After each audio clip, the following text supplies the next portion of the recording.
Metal Gear Solid 5: The Phantom Pain is unlike any other installment in the series. Kojima Productions' latest title presents a vast open world full of possibility, and if players don't know the basics, straightforward missions can fall apart quickly.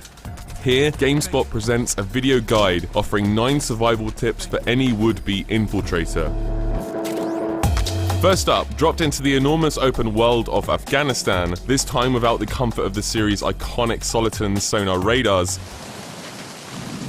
Freeze. Huh? MGS5 leaves players more exposed than ever. No longer can you scout enemies by following dots on a viewfinder. Everything now hinges on your own in-game perception skills, which means the most important advice for all beginners is to use your binoculars more than any other item. As soon as you noticed even the slightest hint of enemy activity, immediately equip the binoculars by pressing R1 and locate your target through the scope. It only takes a few seconds, and once you spot an enemy, they will be permanently tagged.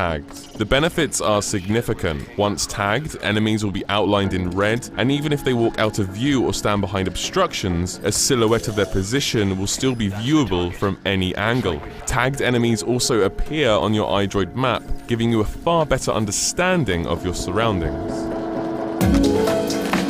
Getting into the habit of equipping binoculars is a crucial step for beginners, but understanding how to make the most of them is equally important. The majority of enemies who blow your cover will be the ones who you didn't tag, so it's crucial to scope out areas from a vantage point where you can see as many people as possible. That means you're gonna need some height. Fortunately, the plains of Afghanistan provide plenty of areas for high altitude, be it the crest of a hill, the edge of a cliff overlooking a base, or even atop one of the enemy's own outposts. Never underestimate the difference a few meters can make. Even clambering onto the rooftops of an outhouse-sized prison cell could give you just enough of an angle to spot an enemy behind a wall.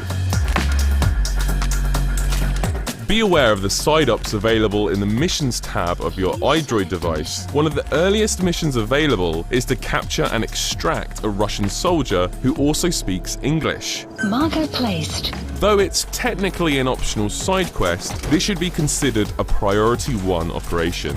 Capturing this target alive will give Big Boss and his team a Russian interpreter. Without him on your side, you won't be able to interrogate and extract information from any other Russian soldiers. With a Russian interpreter on your team, it's time to re-evaluate the rules of engagement. If you spot a lone soldier, exposed and broken from the pack, tranquilizing or assassinating them is still a viable option, but even better is capturing them in a chokehold.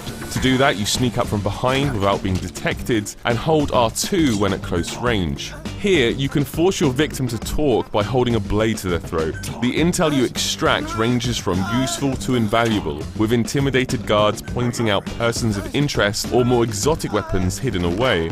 Once you have all the info, you can choke enemies out, or, if you like to indulge in your sadistic side, you can quietly stick a blade between their ribs.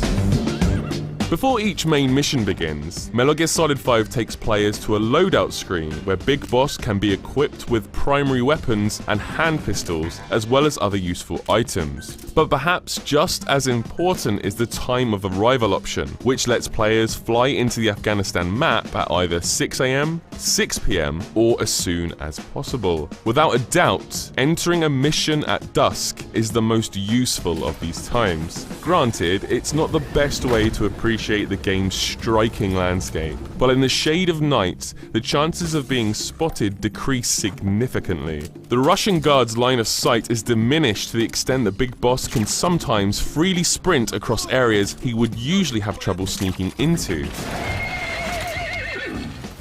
Your trusty Diamond Horse is an invaluable companion, summoned by pressing L1 and selecting the whistle command.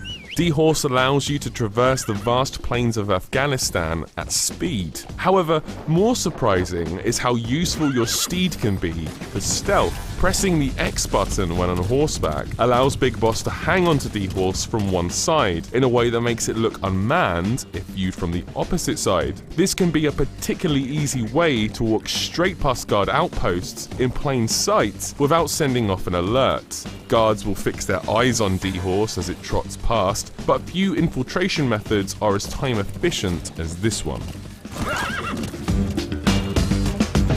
In typical Metal Gear style, triggering alerts from guards will rapidly escalate the proceedings into an all-out war. Whilst going 90s action hero on enemies does have its cathartic charm, constantly getting into battles will slow your progress significantly. The safest and easiest way to avoid this is to go off-piste, completely avoiding the main roads on your way to the next objective. It's not the most scintillating option, granted, but it's certainly useful if you need to rest and decompress.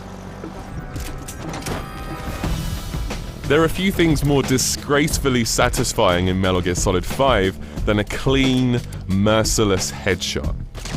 However, the non-lethal approach of capturing enemies will be far more helpful in the long term. In the opening hours of the game, Big Boss will be given about a dozen Fulton surface-to-air recovery chutes to use in every mission. These are baffling devices that propel unconscious enemies to the heavens as though they were weightless. It's quintessential Kojima logic, of course, but also a quick and clean way of capturing enemies for your mother base.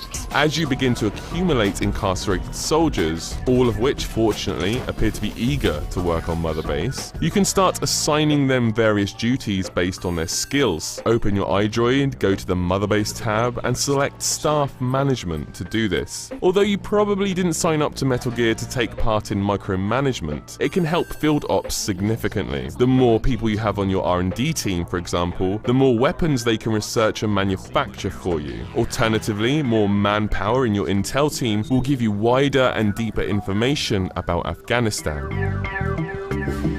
It is inevitable in every first run-through of a Metal Gear game that you will be spotted, alert the guards, and trigger a manhunt on you. However, both Ground Zeroes and the Phantom Pain offer a tiny grace period to dispatch enemy guards who have spotted you. This super slow-mo reaction time is called Reflex Mode and lasts about 3 seconds. While the amateur instinct is to blast away at enemies during Reflex Mode, panicking like this tends to not end well. Just stay calm, line your crosshair on the enemy's skull, and fire just once. So there you have it, our survival guide on Metal Gear Solid 5. All the latest on the Phantom Pain, make sure you keep it GameSpot.